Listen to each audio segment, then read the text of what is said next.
Bom dia. Bom dia a cada que nos assiste. Good morning to everyone who is watching us. Thank you for your time.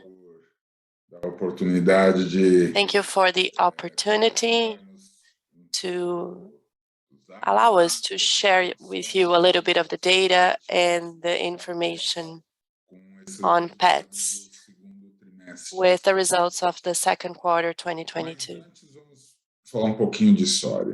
But before, let's talk a little bit about our history. August 17th, 2002, almost exactly 20 years ago, Petz Center Marginal was founded in the city of São Paulo in Marginal do Tietê Avenue.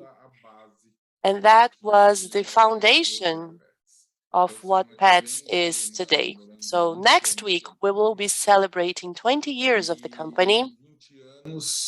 And 20 years that has a history of collaboration with employees and clients in different stages of the company. If we can move on to another slide. Can go back one, please. In these 20 years, something very important that we learned to identify was the difference between culture and the difference in the values that the company has. Culture throughout the 20 years transformed. Our culture adapted because culture varies depending on the size of the company and the level of complexity that the company has. It varies accordingly to the market and to the technology. That makes culture a living thing. And our approach is to look at culture as a lesson that we constantly need to learn. I often joke that when we have all the answer, life comes and changes all the questions. So we are always trying to learn more and more so we can adapt and have the best business model for every context that we come across. On the other hand, there is another thing about this company that I'm very proud of, which are our values. And I can say that the core values of the company have remained the same since the opening of the first store on August 17th, 2002. And right now, I would like to highlight two values among the few that we have, but these two are extremely important, and regardless of the size of the company, they continue to guide us. The first one has to do with mutual respect. This is true not only among our employees and among our staff, but it has to do with the respect we give to our customers, regardless of the size of their purchase. It has to do with respecting customers when they come to exchange a product, which signifies a lot of how a company sees their consumers. It has to do with respecting our suppliers, regardless of the size. And actually, for smaller suppliers, we have to pay even more attention on the way they are treated. So this value of mutual respect, this value has remained a core one for us, and we are very proud of it.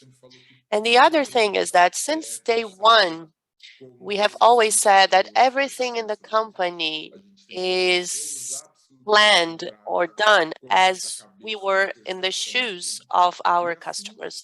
We have always to put ourselves in the customer's place. And that's how we built our 20-year history. Every time we talk about new products, because we are constantly thinking about innovating, having the customer's mindset is an essential part of the process. And going back to that first store 20 years ago, and knowing that today the company has almost 200 stores in 20 different states, with more than 100,000 shareholders as a listed company, is a reason of great pride for me. So this is happiness that I would like to share with all of you before we get into the results. Now, talking about the presentation and the results, of course, every presentation is important. The whole presentation is important, but this one is especially important. And why do I say that? Well, sometimes the numbers speak for themselves, and you just ratify what the numbers are already demonstrating. This presentation is essential so we don't focus exclusively on the headline or just the numbers and take a deeper dive in some topics that are behind those numbers so we can share with you a little bit more of the real perspective of the business and what is actually generating an impact. If this is a punctual thing, if it's strategic, if it's more contextual, and if these factors that are pressuring us are going to be sustained for the coming months or not. So this meeting is essential for us to clarify all those matters and have an alignment with our stakeholders about our vision for the future. And again, this is no surprise to anyone because we are exposed to the same market forces as everyone else. But this is truly a challenging scenario with the inflation rate and the interest rate, with less income available, issues with the supply chain. All those elements are part of the market context and they affect every business in the market. And naturally, that forces us to be more efficient in the way we manage our resources.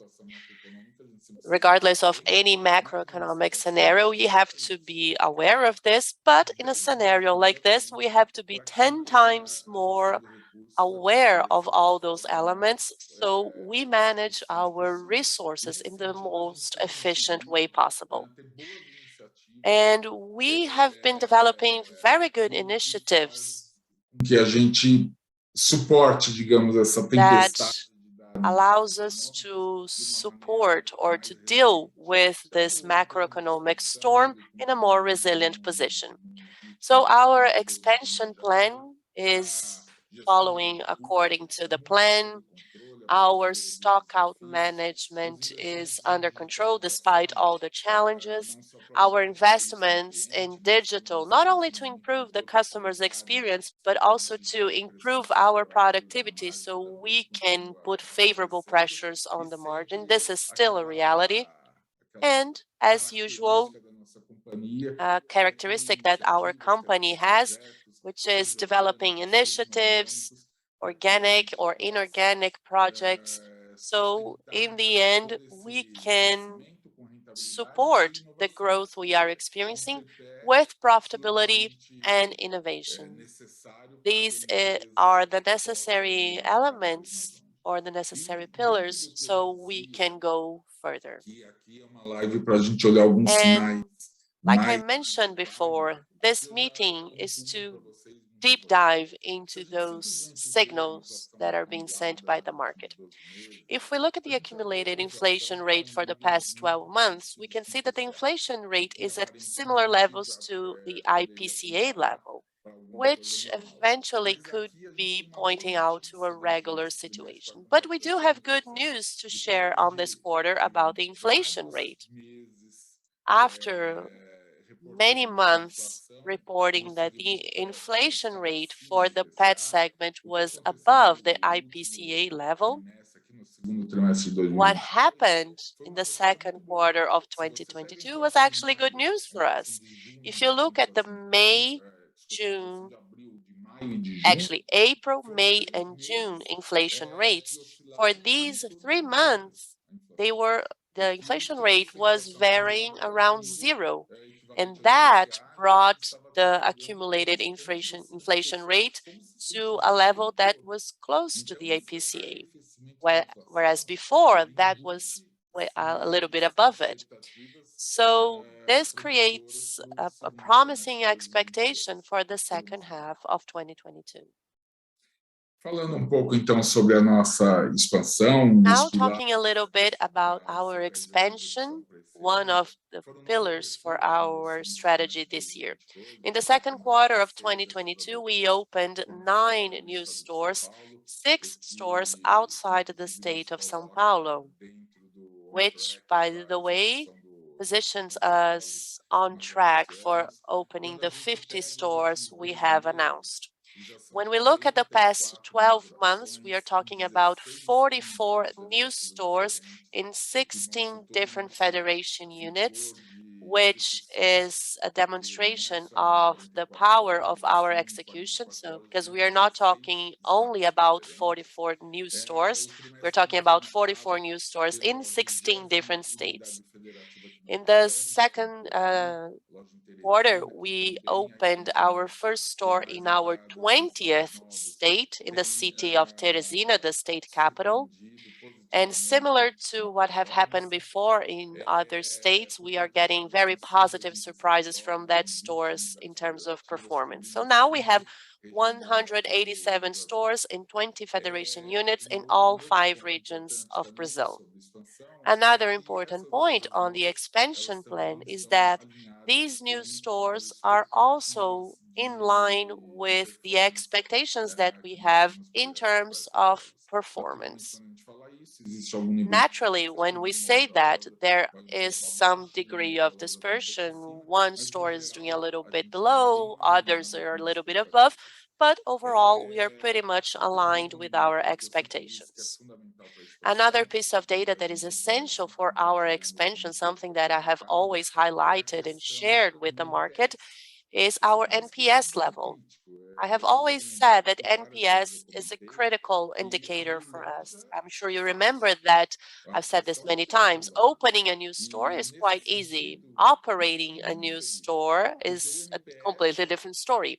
And in that sense, we are extremely happy because our NPS is already at the excellency level, and that has been happening in many different aspects. When we look at the micro attributes on the NPS survey, variation is becoming smaller between the different micro attributes. And when we look at the 20 different federation units, variation amongst them is quite low, which demonstrates how consistent our execution is. And again, this is a very important pillar to support our expansion. Otherwise, we will be running the risk of opening new stores, spending those resources, and creating perhaps something like a time bomb that would require us to slow down our expansion. But fortunately, up until this moment, there are no signs that this process is moving in a way that we didn't want it to move, and the operation is delivering very good execution. We also started our operations in our new distribution center in the city of Hydrolândia, in the state of Goiás, in the metropolitan area of the city of Goiânia. We are doing quite well in our strategy of improving our operations, improving our service level, the tax structure among the different regions in order to optimize our the taxes and support this additional weight that we have to carry with so many stores outside the state of São Paulo. Now going into a little bit more details, so we have a lot of visibility on the expansion plan.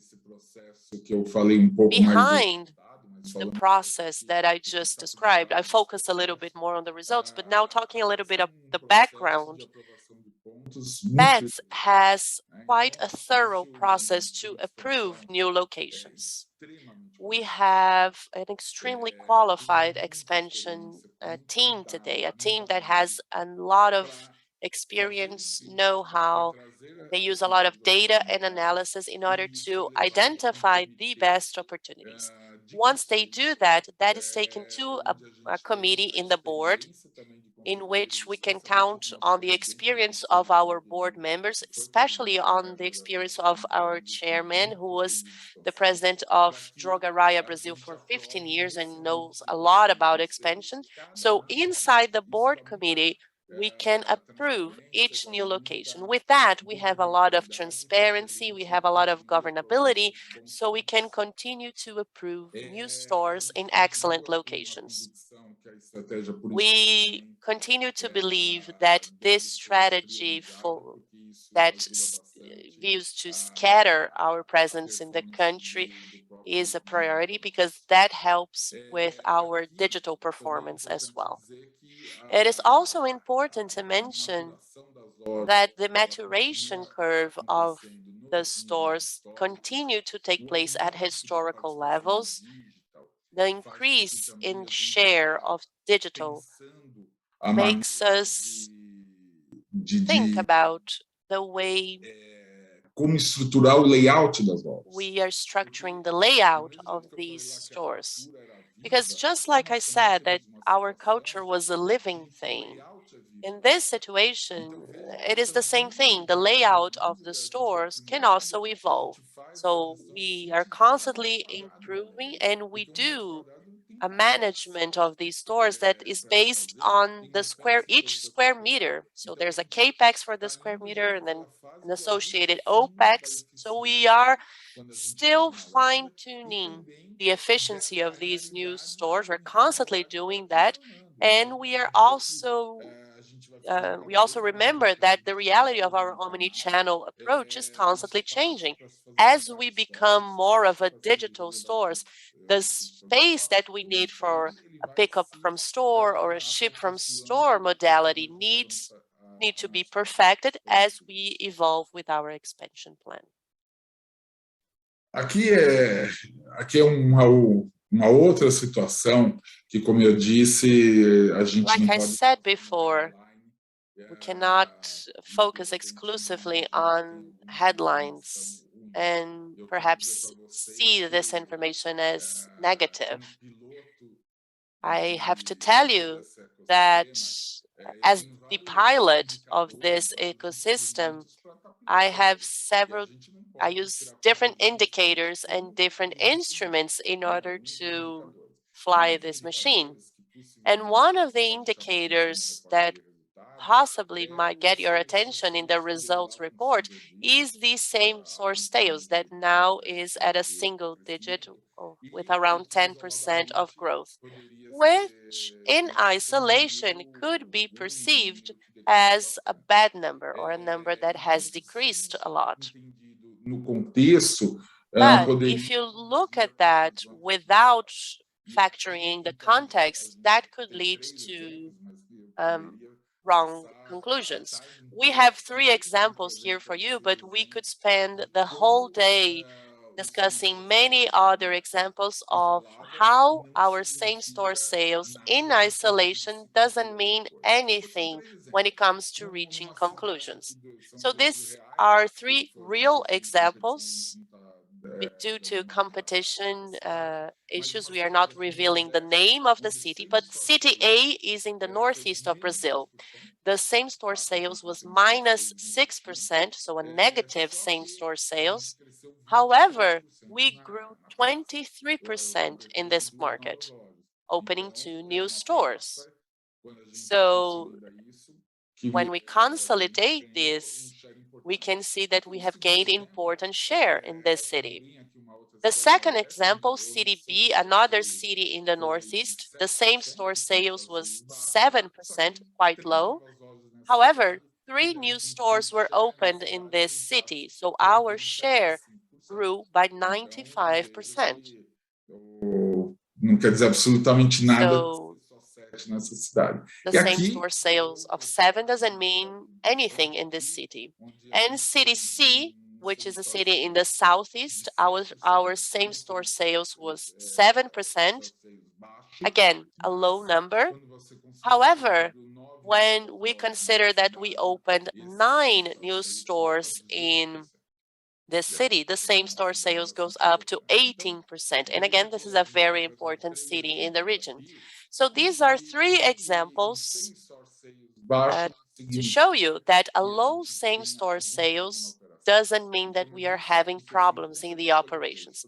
Like I said, for time constraints, we have chosen only 3, but we could have talked about many more. And we did this to demonstrate that we are completely confident about the process. We have no yellow flags and definitely no red flags about the process. I can assure you that we opened these new stores. Of course, they affect the same-store sales, but that's all they do. All the other indicators remain positive. Aqui, falando sobre o share de marca própria, talking about our private label share, we have 3% with the Petz brand overall. When we combine that with the 2 brands that we acquired, so when we considered Cansei Sorgato and Zdoc and Petix, that goes up to 6%. In the categories, that would represent 12% of share. And here we have 3 examples of private label share, just for you to understand how relevant this is for some categories, this strategy of our own private labels. When it comes to snacks for dogs, the share is 27%. And we are competing not only with local industries here, but with major multinational industries that have international brands. And we have 27% of share. Thinking about collars, our share goes up to 50%, naturally, with the acquisition of Z-Dog. And for pads, after the acquisition of Petix and our own private label, the share is at 56%. So when it comes to private labels, that strategy of building loyalty, the strategy continues up and running, and we remain very confident that we still have a lot of room to grow in many other categories. Aqui dando uma atualização sobre Z-Dog Kitchen. Some updates on Z-Dog Kitchen. Eu disse a vocês em lives anteriores. I told you in previous meetings about this, and I made a metaphor about Z-Dog Kitchen. I called it an oil well. We were drilling an oil well, and you shouldn't consider it in your price because we might find oil or not. Because, of course, there were some elements that we needed to assess before determining if it was going to be a success or not. But the best information that I can give right now to you is that there are signs we are finding oil. We still need to get it up and running. We still need to get the oil in the pipes, but we do have signs that we have oil there. The palatability of the product gave us a very positive surprise. We are doing some tastings, and clients that are trying the product, clients that are purchasing the product report that their dogs love it. By the way, I would like to invite all participants in this meeting today to try this product, buy it for your dog, and test it out. And I will also use this opportunity to make an invitation and a challenge to you. Go to one of our stores, buy Z-Dog Kitchen, and offer it to your dog. If your dog doesn't like it, if the product is not good, you're not going to lose anything. Go back to the store and we're going to reimburse you for the product. We're going to reimburse you for Z-Dog Kitchen. This offer that I just made you is exactly the same offer that's being done in the stores. We are sure that your dog is going to like it because we really believe in this product and we are being pleasantly surprised by it. And maybe there could be a combination with the fact that the product is selling a lot, but dogs don't like it. Or maybe it could be the case that customers are more resistant to the first purchase, but after they purchase it, dogs love it. And we are exactly in the second case, which I prefer to be in. Imagine if we were in the opposite situation. Imagine if it was easy to sell it, but once dogs tried it, they didn't like it. eventually this product would be doomed to die. When I say that there are signs we have oil in the well, that's exactly what I mean. Because even though we know about the challenges of getting that first purchase, this is our biggest challenge today, we are quite excited to see two movements. First, dogs love it. And second, customers who buy it once are repurchasing it as well. So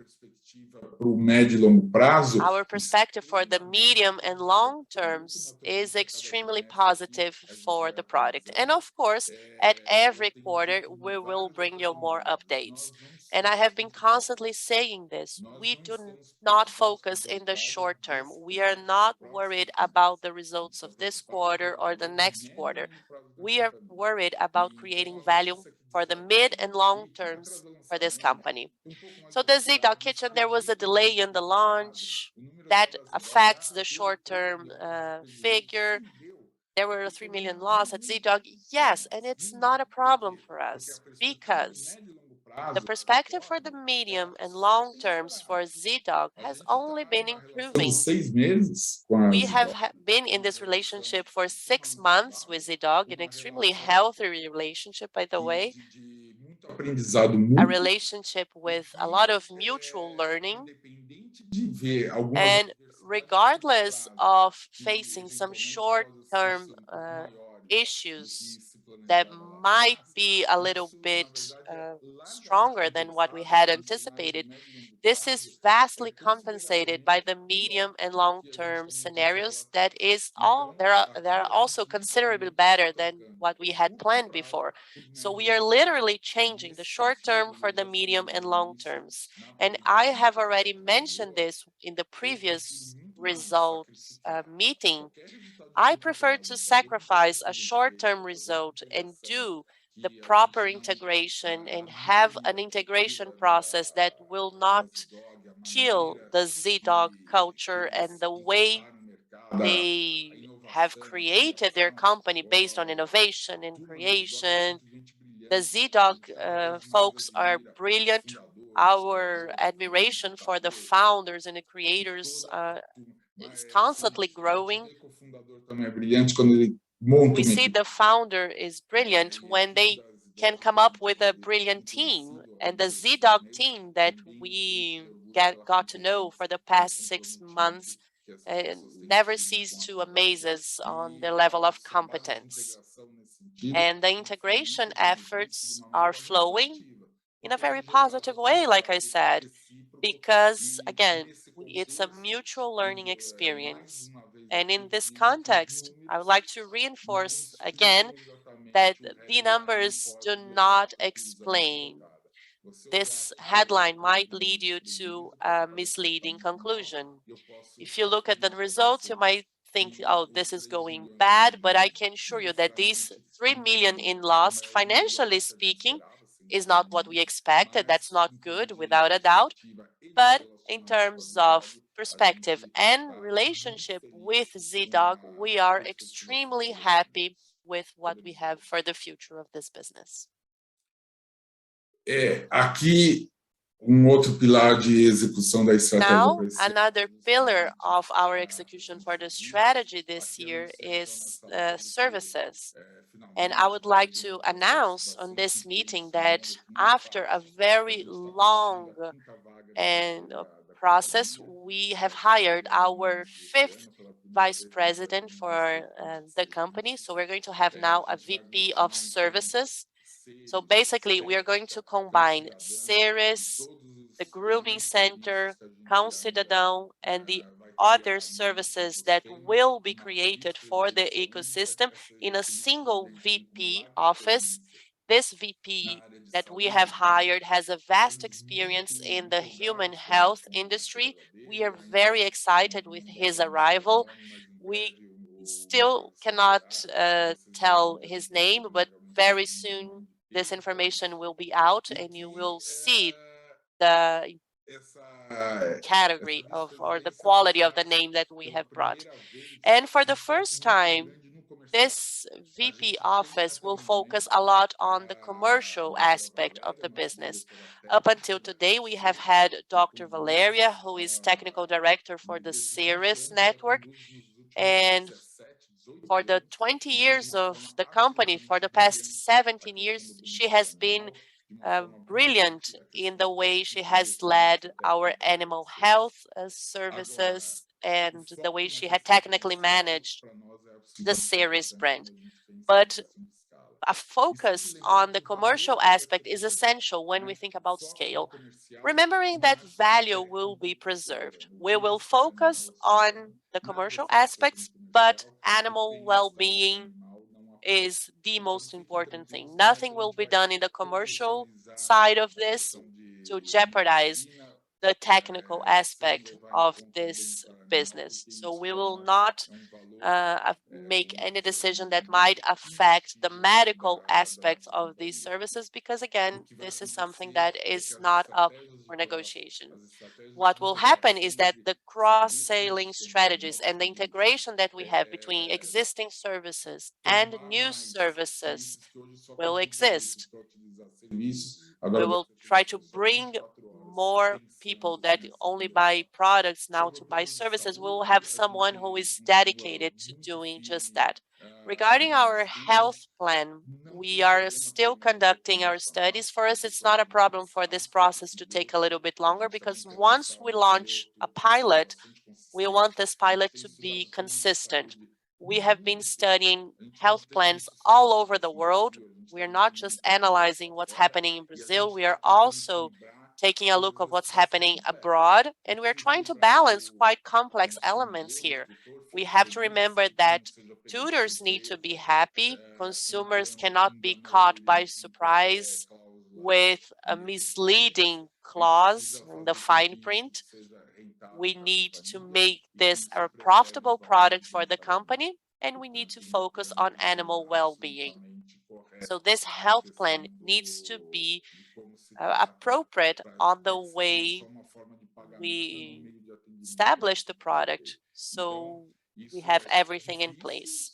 It is a difficult task, it's quite complex, but we are highly committed to doing this. And now with the arrival of our new VP of Services, we believe that in the fourth quarter, or worst case scenario, first quarter of next year, this will be already in place. Regarding the labs now, like I mentioned in the previous meeting, we have made the decision not to do an acquisition, but to work with laboratories organically. And our forecast is for the third quarter of 2022 to make great advancements in that front. But naturally, now that we have a new VP of Services, there will be a lot of engagement with consumers, so they help us build the best journey on how to tie all these elements together, so we come up with the best offer. Remember that in the beginning of the presentation, I told you that the secret of the 20 years of petz, one of our most important values, is to think with our customers' mindset, and this is what we are doing. Talking a little bit about our digital platform now. Digital continues to amaze us. We are leaders on digital, and we believe that we are going to keep this leadership and expand it.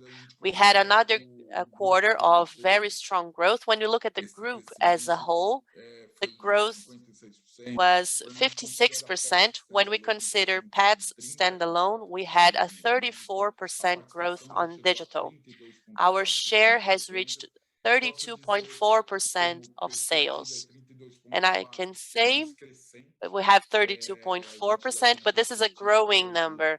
Today, before I used to say that digital was between 30% and a third of the company. Today, I can say that our perspective is for petz standalone to have a digital share that is above 1/3 of the business. 1 million users in our app. We already have 67% of the digital revenue going through our app, which is an amazing piece of data, more than 315,000 subscribers. Our subscribers base grew 50%, so quite a robust growth in the number of subscribers. And the share of these subscribers, whether by paying the subscription or their spot purchases, already represent 27% of the total revenue in June versus 20% in the previous year. So 7 points more of share when it comes to subscribers purchases. 2.3 million omnichannel customers active in our base, so a 20% growth year over year. These are very important data because they don't focus only on the financial aspect, but they also highlight how we are expanding our customer base. And this is essential because once the economy recovers, we will have a larger customer base, and with that, we can increase the volume of sales much faster. Talking about ESG now,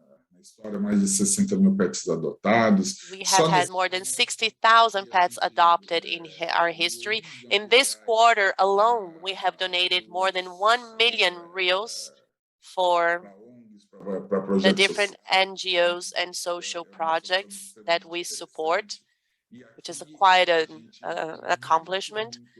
And we are extremely proud of this. And we have the Ceres veterinarian team participating in this, and the company as a whole. We are doing a project with homeless people in the city of São Paulo. We have established a partnership with an NGO working with homeless people, and we are helping take care of the dogs of homeless people, an extremely gratifying project for us. We provide these pets with veterinarian services, the necessary hygiene services, so homeless people's pets have a better quality of life and a longer life. And it's quite touching to see how homeless people are reacting to this. It's almost like you are taking care of their children.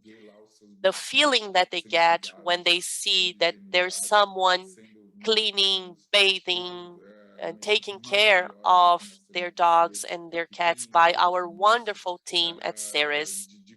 And they are doing this voluntarily. They are participating in the project in a huge effort to make this happen. We are also conducting castration surgery in these animals.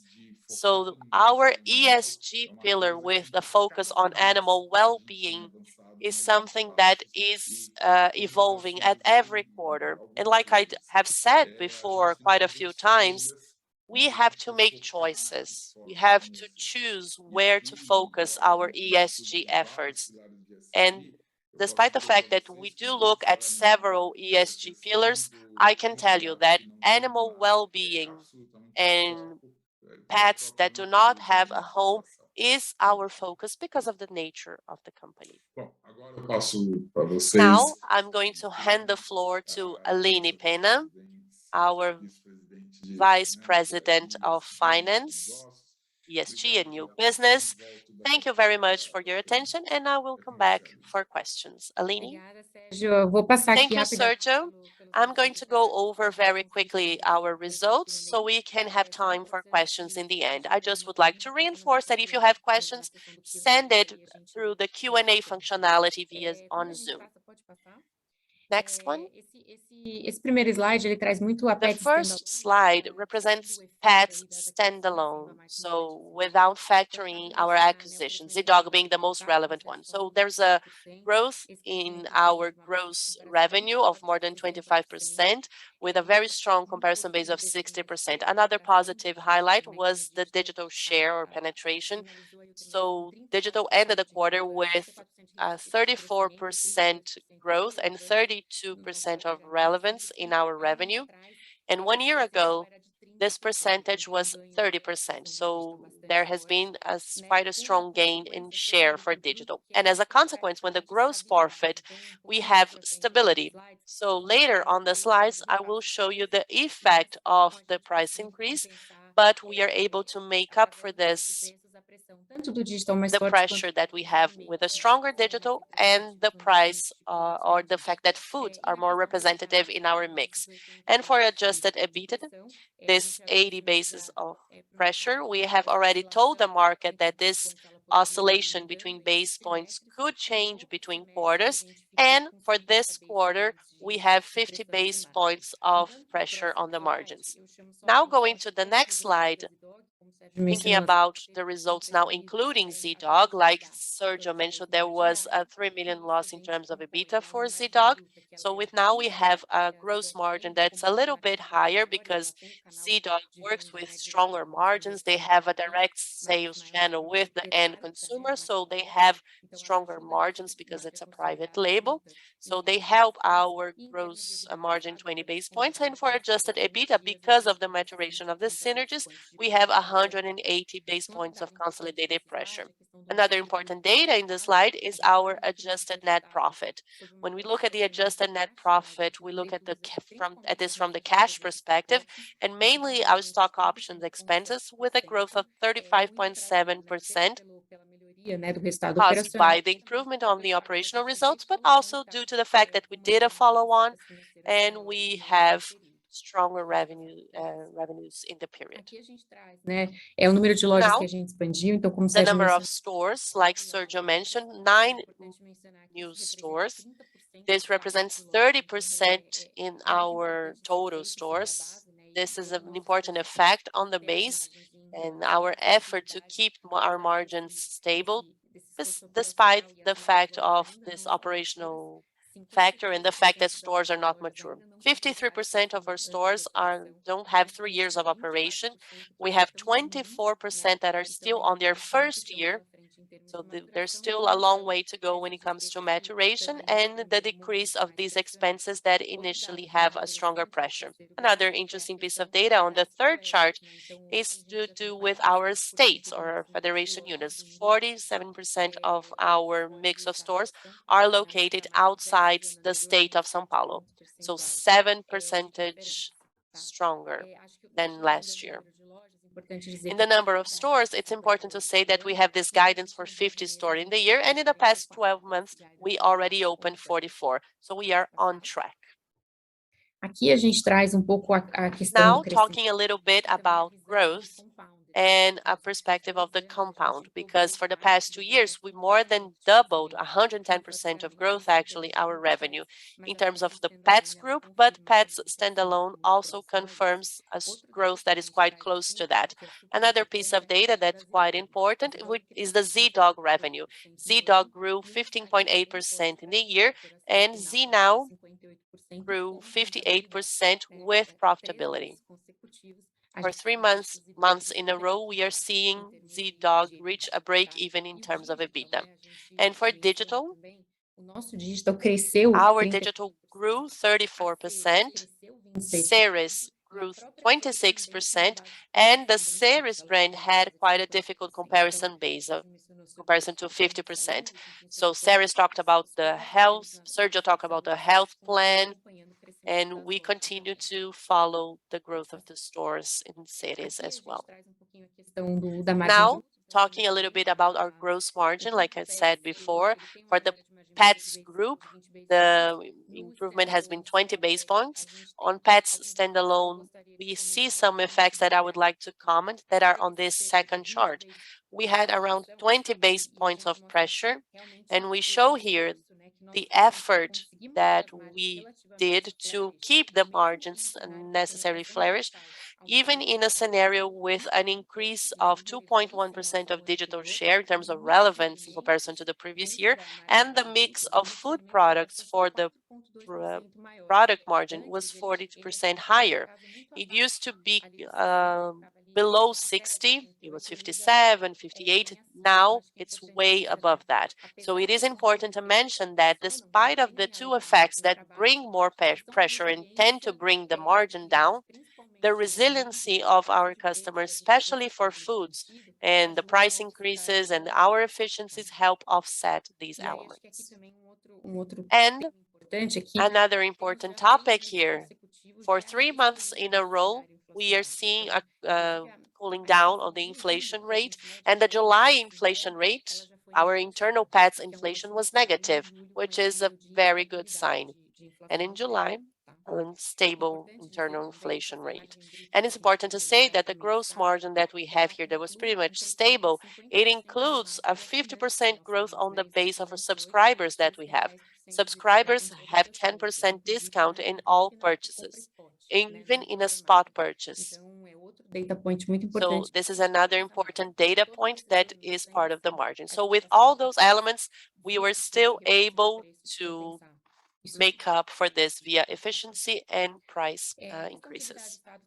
When it comes to the adjusted EBITDA, we already mentioned this, but it is important to highlight that for the second chart on the right, on the yellow line, we have the consolidation of the Z-Dog expenses, especially from 6.6 to 8.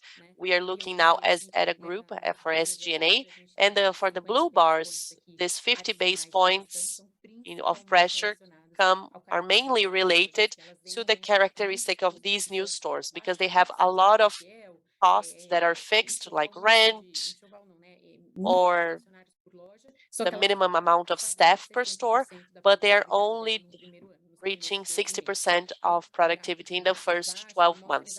So the lower chart shows this evolution. For the first 12 months, I have 60% of the target revenue. Our four-wall EBITDA is around 9%. And then 4 to 6 months, I reach a break even.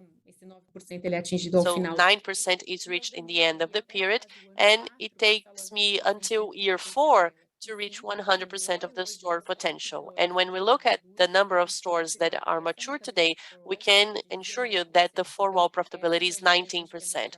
So this is the evolution that we want to show you. We are still comfortable to have the 44 new stores open in the past 12 months. So they are supposed to follow this maturation curve, whether in terms of profitability or four-wall margin. What's not here are holding expenses or storage expenses in our distribution center.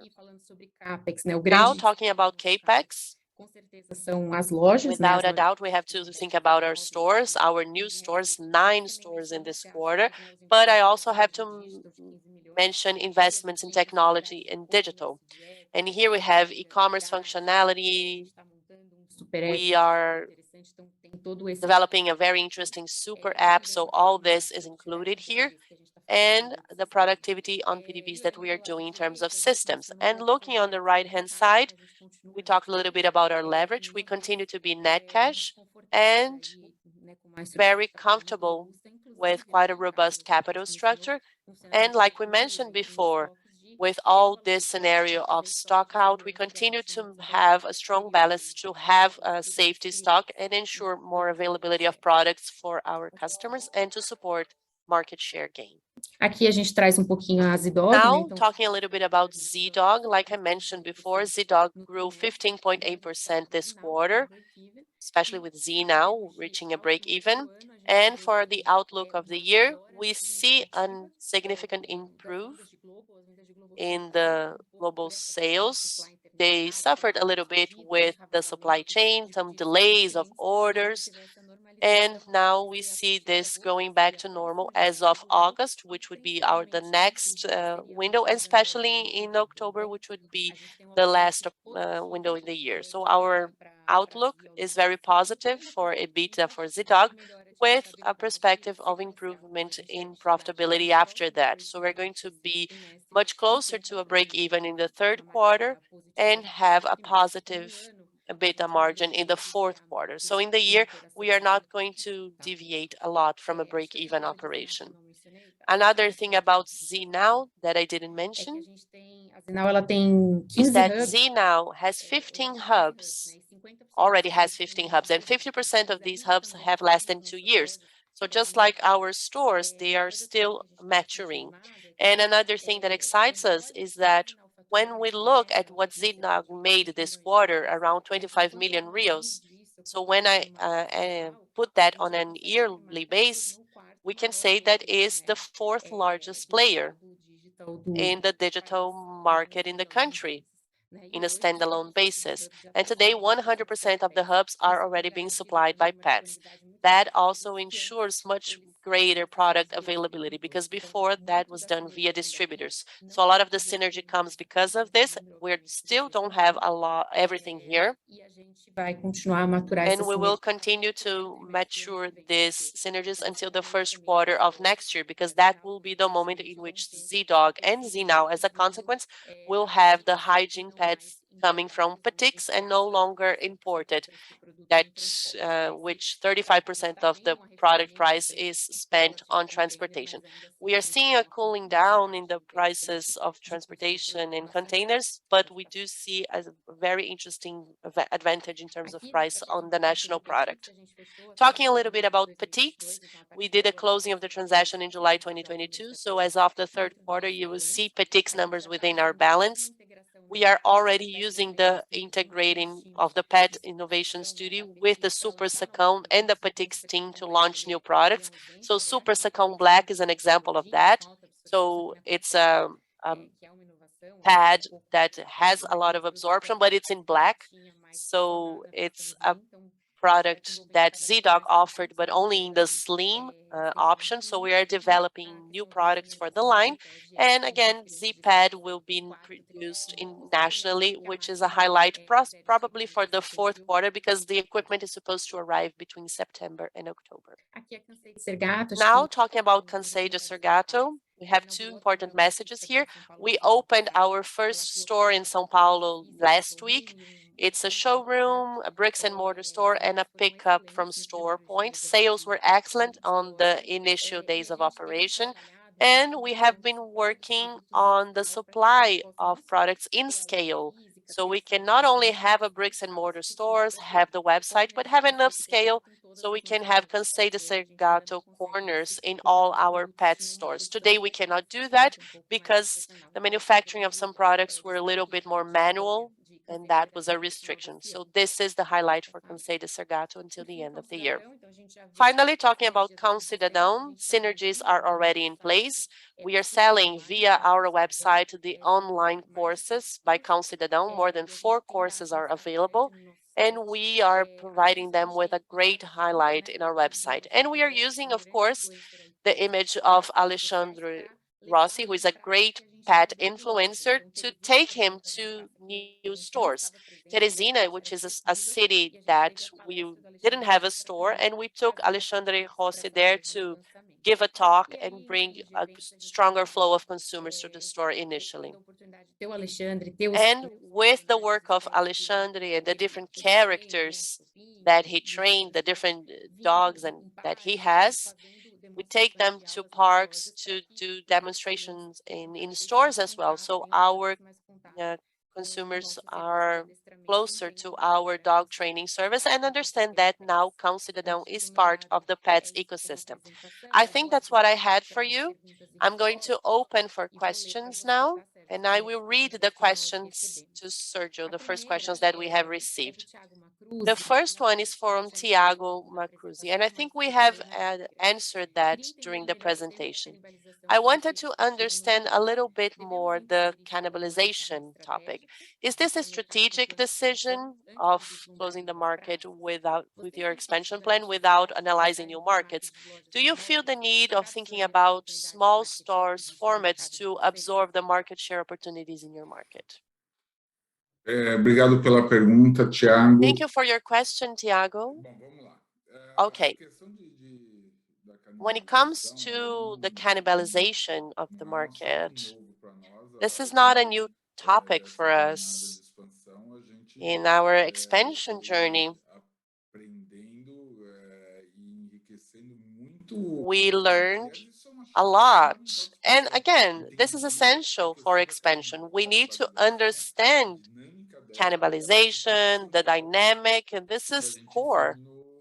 So we can continue to move ahead with our expansion project.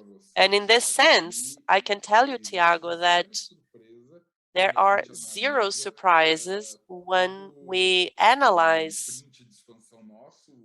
our expansion and what we are doing and what happened in certain markets. I would like to use this question to remind you of some concepts that we have talked about before. The difference between growing our presence in a city we are already in and opening a store in a new city.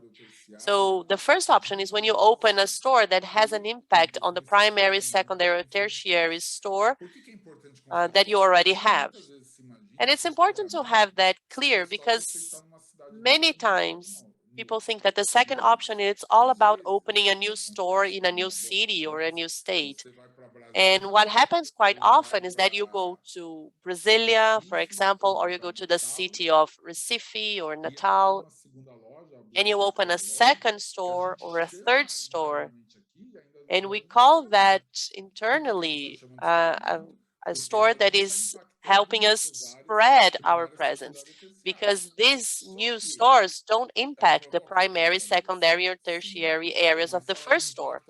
Do we have cannibalization? Yes. But why does it do that if you say there is no impact? Well, it's due to a different effect, because when you are underdimensioned in a city with big potential, because we are a differentiated store, that primary, secondary, and tertiary areas is almost like you have an area that goes beyond the tertiary that is impacted by that first store because of lack of options. Let's remember the 1970s when the first supermarkets or major supermarkets came to Brazil. There was one big supermarket or two big supermarkets in the city of São Paulo. Half the city of São Paulo would go to one and the other half would go to the other. Of course, with time, competition, and new stores changed that dynamic. And it's the same thing for this business. But where is the science behind this? Is in the correct sizing of the store. We don't consider this extra revenue, so to speak. Otherwise, we would have a lot of white elephants in our park. We would run into that problem of over-dimensioning a store. And as the competition opens their stores, or as we open more stores, that first one would get too big. And then we would have wasted CAPEX and OPEX in that. So we are creating stores thinking about the future potential. If that first store is benefited until competitors come or until we open a second store, that's fine.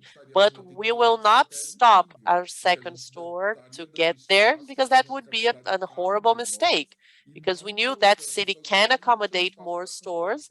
And if we don't do that, we would just leave more room for the competition. So we have an extremely solid strategy. And like I said, we are spreading our presence, but because of the reasons I just told you, we have cannibalizations. I gave you examples of 3 cities, but it's valid for others as well, and everything is under control. Regarding the second part of your question of smaller stores, the answer is yes, to optimize capital. We are understanding more and more the service dynamic and the share that digital has on the bricks and mortar revenue, the size of this second store once you have an initial store that is larger. This is a living process, and it's good that it is like this, because we are managing this with a lot of due diligence, and we don't believe that just because something worked in the past, it will work in the future. So we are keeping a close eye in all the signs that the market is giving us. Thank you very much for your question, by the way. It gave me the opportunity to clarify on this topic a little bit more. Why do we have cannibalization if we are spreading our presence in the country? It was very important for me to explain that. Thank you very much. Daniela from XP has 3 questions. The first one is in line with Macruz's question, but she wants to know about the initial expectation about the ramp up of new stores and the profitability of these stores. Answer this one, and then I'll ask the others. Daniela, thank you for your question. And I have to tell you, Danny, obviously, we look this in as a group of stores. And in this sense, there's always some level of dispersion or variation. Some stores are ramping up above the level we expected, others below. But we look at the consolidated numbers, the group of new stores that we have. And in that sense, everything is under control and doing quite well, both for the ramp up as well as in profitability. Everything is moving well. Her second question, she wants you to comment on what you expect in terms of dynamics for the future, thinking about July in terms of growth and profitability, looking at the slowing down of the inflation rate and a possible deflation in July. Is this true for August as well?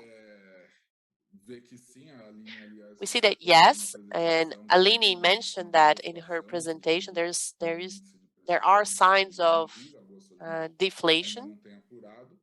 We don't have the information for August yet. So we see that this combination associated with another factor.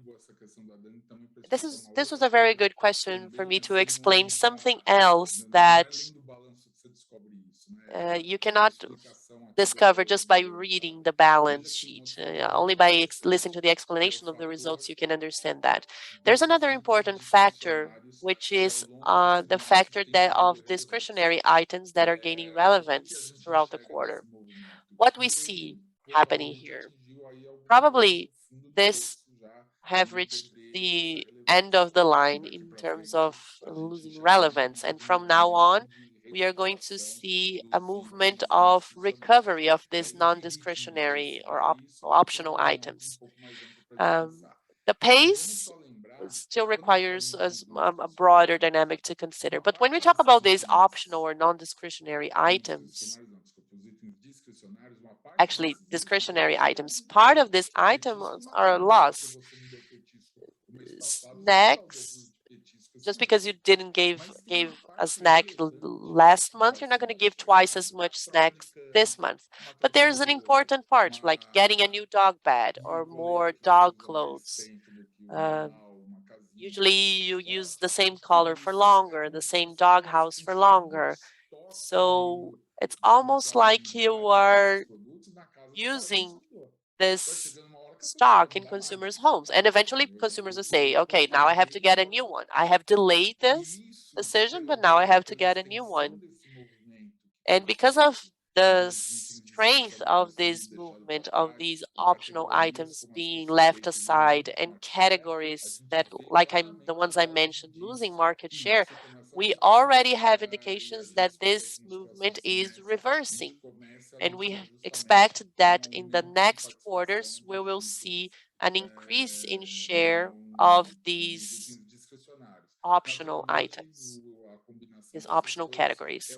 And of course, the combination of these elements creates a positive pressure on our margins. But now, Daniela, we have to remember that when we think of margin, we cannot look at a single element, whether we're looking up or down. This is one factor that we think will contribute to elevate our margins. There are factors that will contribute the other way around. Yes, digital has been growing consistently. We believe that we would be stabilized in 1/3, but we have no signs that it's going to stay at that level. Digital continues to advance. Like we have always said since the beginning, digital is less profitable than the bricks and mortar. So is this a factor of pressure? Yes, it is. So we do have positive and negative pressures acting, and we will try to balance them so the company can have the same level of growth as it has until today in a sustainable way. It's important to highlight that the growth in the month of July and beginning of August is quite similar to the rhythm we have been demonstrating here. So actually in August, we are slightly above the number in the quarter. And the comparison base for accessories or optional items is much easier than in the first half. Another effect that will be more intense next year is our private label and the product development that ZDog is doing with us in our Pet Innovation Center. So we're going to have more private label products, and these products have margins that are 5 to 10% higher. So the non-food mix increases at a better margin. Part of that will be shown this year, but it's not so relevant when it comes to the whole pipeline. I think the second question I already answered during the presentation. It has to do with the resume of growth of ZDog when it comes to the EBITDA margin.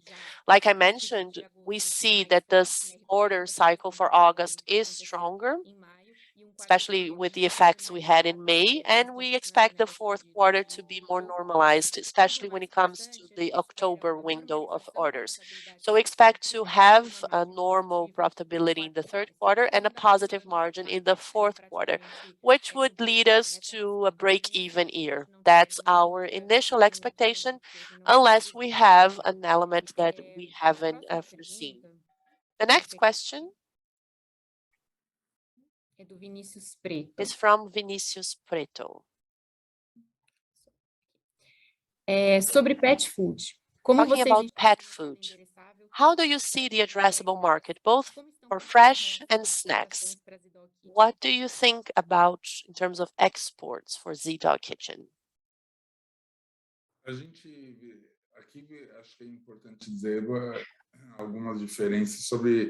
It's important to highlight some differences between the characteristics.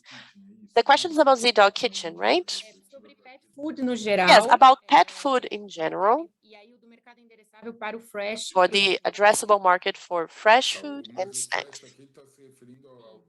But fresh is ZDog Kitchen, right? Exactly. Well, snacks, there are two elements. We have snacks and we have kitchen. First, I'm going to talk about ZDog Kitchen. In Brazil, fresh food is a niche market. It's a trend, but at the same time, it's a relatively small size of the total pet food market. Just look at what we have in terms of cold and frozen products in the pet shop. They are a small portion of the business, different from the US. In the US, this is a much more significant number. But there are structural reasons for that to have taken place, that accident that took place in the pet food industry many years ago that killed thousands of dogs in the United States. That was in 2008. And that generated consequences that eventually changed this dynamic on how important fresh food is in major pet store chains. The same thing didn't happen in Brazil. But what happens with ZDog Kitchen? And this is our biggest perspective. ZDog Kitchen, with the level of palatability that it has demonstrated to have, it's not just about being offered as a replacement. So you will stop by your favorite dry food and start buying ZDog Kitchen. And this is not how we are approaching this.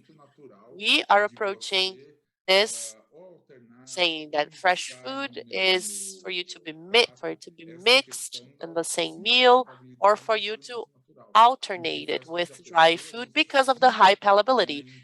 So consumers don't feel that they need to stop buying the brand that they trust and the brand that their veterinary recommended. We believe that that will create a lot of opportunities, and we already have reports from some customers saying that they feed their pets ZDog Kitchen on weekends or as a reward, or they want to vary the diet of their pet. And naturally, for those customers that already understand that fresh food is an excellent nutritional option, then we want to, of course, be leaders, but we will be leaders in a category that still doesn't represent much, in something that is restricted to a niche market.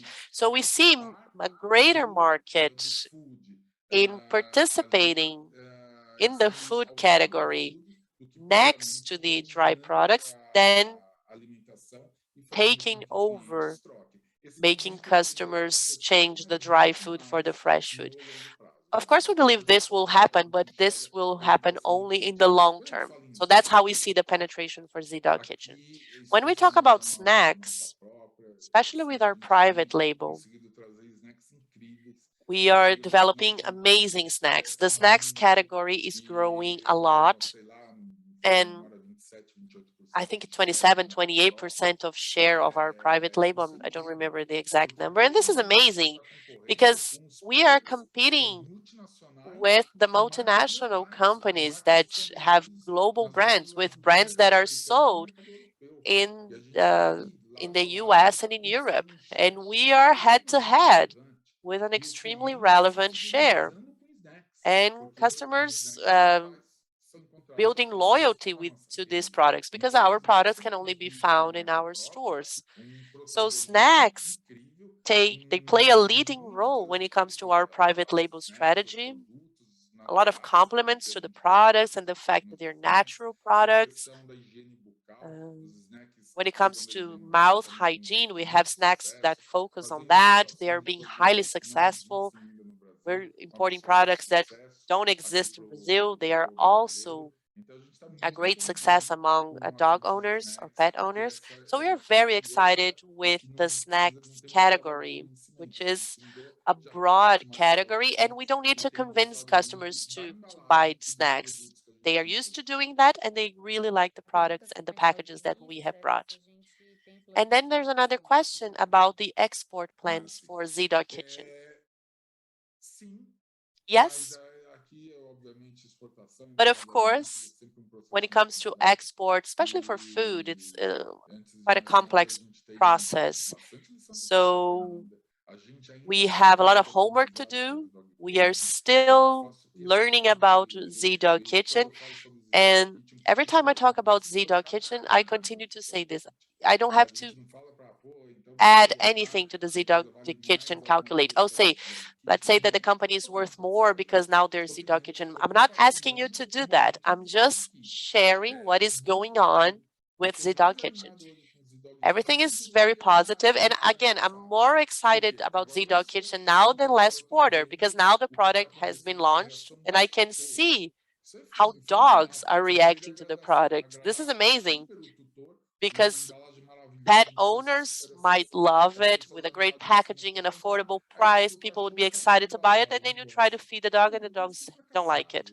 That would be a failure. I would be disappointed about the product, but it's the opposite. It's more difficult to sell, it's at a higher price, but those who buy it and try it, the dogs, they love it. And again, it's almost like your kid because pets, again, let's remember, they are seen as relatives. They are seen as people's children. So see your pet happy. And again, I would like to invite you to try it again. If you're watching this meeting, if you're participating in the meeting, buy Z-Dog Kitchen in one of our stores or via our digital channels. If you think your dog didn't like it, you'll get your money back. We have made this commitment to our consumer, and the number of returns is truly irrelevant. It's almost nothing. So that's why we are very comfortable to announce this to the hundreds of people who are watching us today. Test it out. If you are an investor on pets, test it and see the reaction of your dog. And then you will be able to see if this is really an interesting product or not in terms of palatability. And you'll see why we believe the future will be brilliant. Export is a natural step because the American market is much greater, but everything happening at the right time. There are a couple of repeated questions here about the marginal ROI of some stores, and I think it's to reinforce the actual tier that we follow. So many people have asked the same question, so I think we can answer it all at once. Initially, when you open a second store in the same city, whether if you are spreading your presence in the area or just making it more dense, there's pressure on the same-store sales and on the consolidated ROC because of the maturation curve. But we have a lot of history to demonstrate that this initial pressure, after 1 year, 2 years, 3 years, the consolidated ROIC is completely compatible. The same-store sales is fully normalized after that.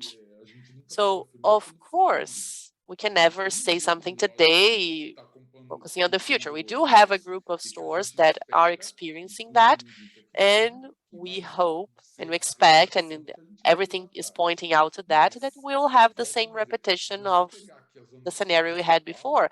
But for example, if you look at the south region of the city of São Paulo, it's amazing to see what we have in terms of stores. Stores that are there to make our presence more dense. And if you look at the consolidated ROIC of these stores, it's fully compatible to what I'm saying.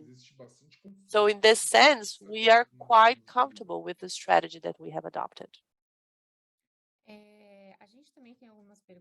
We also have some questions about the productivity of mature stores and the same-store sales of the stores that did not suffer this effect. So I think we can say that once we remove the effect of cannibalization, our same-store sales is more than double what we presented. So this is one important thing to mention. I don't know if you want to say a word about the mature stores. No, it's exactly that. We do a lot of analysis in order to be in this comfortable position that we are. And it's exactly what Aline said. We are talking about 18 points of growth of same-store sales when we don't factor in the effect of the stores that suffer the cannibalization effect. So that shows that we do have these internal indicators to determine how healthy our level is. So we answered Ruben, Santander, from Irma, from Goldman Sachs, and I think we have a final question because of time limitations. From Morgan Stanley, there's a question about expenses, what we see. Well, there's a question about the impact of the price increase, both on the gross margin, which is a surprising number, the fact that the pressure was quite low, it's one thing. And the other thing is that what other expenses line could be improved? I'm sorry, who asked that question? The question about the inflation rate and expenses were by Andrew, and the gross margin and inflation was by Irma. Irma from Goldman Sachs. Andrew and Irma, thank you for your questions. Talking about the gross margin, and you're absolutely right, that's gross margin when you don't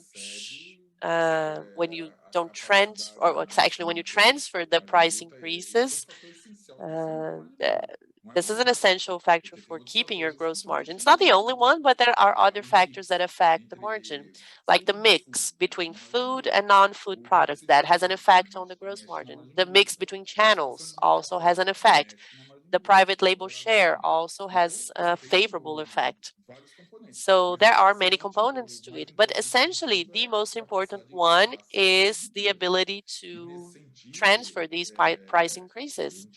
And in this sense, we believe that the retail that has quite narrow margins, we don't have a lot of room to not transfer these increases and simply affect the results more intensively. So there is a movement to, of course, we negotiate with suppliers as much as possible. We try to remove everything that's possible from the negotiation process, but we are not going to work with margins that are lower than what we had prior to the price increases. That's one aspect of it. And opportunities for improving expenses. I think the great opportunity that we should look at is the fact that we have almost 50% of our stores still under maturation. And these stores, they put a lot of pressure in expenses, in the cost of labor, in the operation. But as they mature, this pressure is alleviated. So this is quite a natural characteristic of a company that is growing at such a fast pace. But when we think about the SG&A expenses,